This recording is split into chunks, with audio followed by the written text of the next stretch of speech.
Okay, so let's experiment with the Dollar Tree polymer clays, see how well they work. I got a Dollar Tree silicone mold, which is usually for the resin, but I'm going to try it for clay. Piece of parchment paper, so easy cleanup.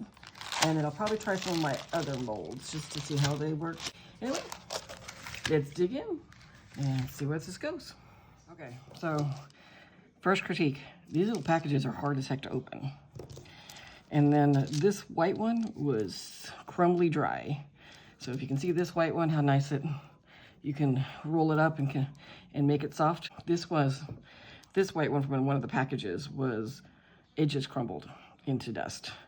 So I tried a really old trick, and I don't know if it works with a newer clay, but I just put water in my hands, not in here, but got my hands wet and then rolled it, and then put a little bit more water until it makes it a little sticky, but we'll have to see if it actually works. Because these ones aren't sticky, this one is. So we'll see how well this one does. All right, and then I've got the Dollar Tree mold.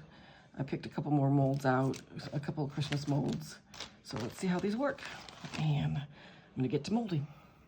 All right, so I've had these out a little while. I've done some molds, but this one is the original one that I said was nice and pliable.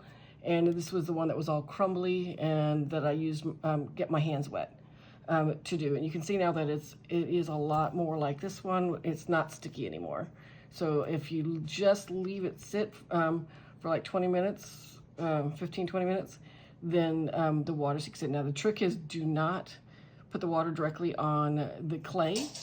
You just get your hands wet and roll it around in your hands. And then if it's still crumbly, get your hand wet again, just wet. Don't have pools of water in it, and just keep doing that until it's no longer crumbly. And so that's how I got it to be back like this. You use too much water and you just get clay soup. But there might be another trick that other people know. So if you do know a trick when the clay gets really crumbly or comes crumbly, please let us all know. It definitely would be appreciated. I haven't opened all the packages, so it's just certain colors. But that is what it comes. So I'm just going to show you. They both work equally as well. All right, so this is a mold off of Amazon. I'm going to try the two clays in it. This is the one that was nice and pliable. This is the one that I used water on. And I just kind of get them in a kind of a disc shape over the mold. Pick a mold, any mold. Let's do that one. And I'm just using this tool here so it doesn't all stick to my fingers. And I'm just going to kind of turn it over, and I'll get rid of the excess. But this is how this one turned out. Now let me do the other clay one. And this is, again, I'm just going to do it in a little bit of disc shape. I think I did this one. Let's do the same one. And again, I'm just going to use a tool to squish it down with. So I'm going to just squish this down a little bit. Flip it around. And I didn't do quite as good with the second one. But anyway, I don't know if you can see. They came out pretty similar as snowflakes. So it is salvageable when you have when you need to get the clay wet. So this is some of these. Now, let me do this is the Dollar Tree mold. So let's do, I don't know, let's do the leaf. Now these are harder because they're much skinnier mold. So let's just flip this over. And then you can see here, you've got this nice leaf shape, and you can just use a toothpick to go in and make the hole bigger. And there you go. So, and then to just take off the excess, I just use any little tool. This is just this is actually for spreading glue, but it works really well for this because it's silicone and it's flexible, so it doesn't stick. So I just kind of go around it a little bit, really close to the mold so I can get the excess off. And then I just very carefully take off the excess all the way around. And then you can smooth without ruining your design by getting all the excess clay in there. But you can smooth it around gently with some of the, that you don't get all the way close to, so that it looks nice from the front. And a little more careful, the back will look decent too. But if it turns out the back doesn't look that great, you can always put another layer of clay on and then rebake it with the back looking nice. Just a really thin layer. There we go. Voila, leaf. Now these didn't come with any instructions on how long to bake them for. So you can just look up a polymer clay and test it in your oven, because your oven might be different than mine. So like I would start with like 12-15 minutes at like 285, 275, something like that. You don't want to go too hot because you'll, overbake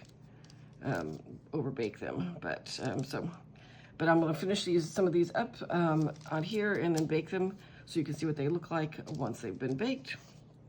And here are the final results on here. Now, please, some of my molding is not that great, but that'll teach me to do it late at night.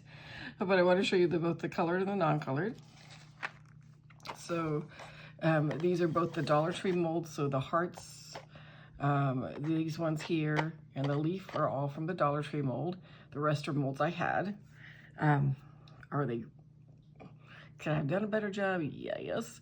Next time do it when I'm more awake. But still, I think they came out great. Easy to use, just like any clay. I say if you just need a little bit of clay and they have colors that work for you, go for it. And then here are the white ones, and white and yellow, because I put them on this one on this color. So the little roly-poly one, I just had a little bit of extra yellow, so I just went ahead and made it into a little ball and did that. You can flatten it to one side if you want to make like little dots out of them and to use that way. But it's a little fun to play a little game with it right now, apparently. So I forgot to keep track of which of these white ones were done with which clay after I put them in the oven. But as you can see, they all baked equally the same. So if you do have the crumbly white, any color clay, just use the water method that I used, and it just pops it and makes it right back alive. And I may paint some of these. If I do paint them before I post this video, I'll throw those on the end. I doubt I will though. As you can see, they all turned out just great. Of course, you'd be a little bit more careful with the molds than I was being. And the simpler the mold, I think, the easier it is to use with the clay. The more intricate ones, as you can tell, are kind of got a little mushed in there. But still, a lot of them came out. So I hope that you all, if you need some clay and you don't need, they have the colors you need, that you have success with it as well. And of course, I got to stop playing with this. Hold on, let me put this down. But here are my results on here. I do have the other colors. I'll probably play with them sometime in the future and make something out of them. I don't know what yet. Here are a few additional ones. The first ones have a glossy sealer on it. The other ones do not, but you can also put a matte sealer on if you prefer that one. And this is the final view of all the items I made using the 5 packs of different colors of polymer clay from the Dollar Tree. But every last bit of it's on this pan. So what do you think of my creations? Hopefully you find the polymer clay if that's something you're interested in. You make some fun stuff too. As you can see, I still have some painting left to do. But for the most part, most of it's done. Thanks for checking out my video. See you in the next one. Talk to you soon. Bye-bye.